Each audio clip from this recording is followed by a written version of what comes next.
இது வந்து வெறும் பொலிட்டிக்கலாக பார்க்க வேண்டிய விஷயமே கிடையாது. ஏன்னா இது வந்து ஒரு சோசியல் இஷ்யூ.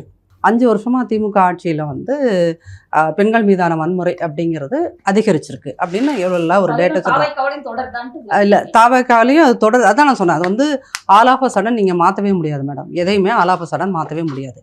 அப்போ இந்த 6 வருஷம் இந்த பிரச்சனை, இந்த லாஸ்ட் ஒரு 6 இயர்ஸ் 7 இயர்ஸ் இது வந்து ரொம்ப இது ஆஃப்டர் கொரோனா.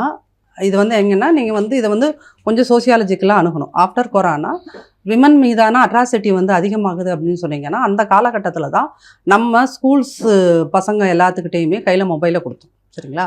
ஸோ மொபைலில் கொடுக்குறப்போ அந்த குழந்தைகளுக்கு வந்து அந்த குழந்தை வெறும் பாடம் மட்டும் படிக்கல, அதுக்கு அன்வான்ட் இதெல்லாம் வந்துகிட்டே இருக்குது. அது எல்லாமே அது பார்க்குது. சரிங்களா? அப்போது ஒரு டீனேஜ் பையனோ பொண்ணோ, போத், நான் இது வந்து பசங்க மட்டும் தான் பண்ணுறாங்கன்னு சொல்லல, பெண்களும் இந்த மாதிரியான விஷயங்கள்லாம் ஈடுபடுறாங்க. பெண்களால் பாதிக்கப்பட்ட ஆண்களும் இருக்கிறாங்க.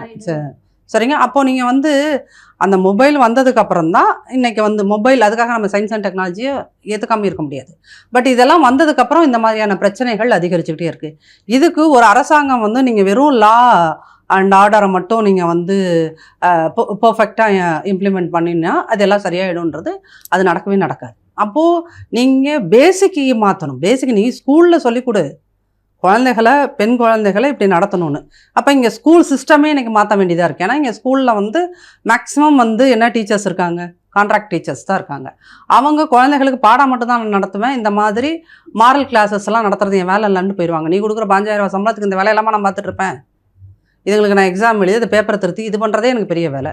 இதில் போய் நான் அவனை எப்படி கண்ட்ரோல் பண்ணுவேன் அப்படிங்கிறதுக்கு. அப்போது இன்றைக்கி இந்த பிரச்சனைகளை ஒரு இது வெறும் சட்ட ஒழுங்கு பிரச்சனை இல்லது ஒரு மாநில அரசாங்கம் வந்து ஒழுங்காக ஹேண்டில் பண்ணாத பிரச்சனை அப்படின்னா அதோட ரூட் காஸ் எங்கே இருக்குன்றதையும் தேடி பிடிச்சு பேச வேண்டிய நெசசிட்டி உருவாகியிருக்கு. ஆனால் அப்படி ஒரு தேவை உருவாகி இருக்கிறதுங்கிறதையே நம்ம வந்து பொலிட்டிக்கல் ரீசனுக்காக அது ஒத்துக்க மறுக்கிறோம்.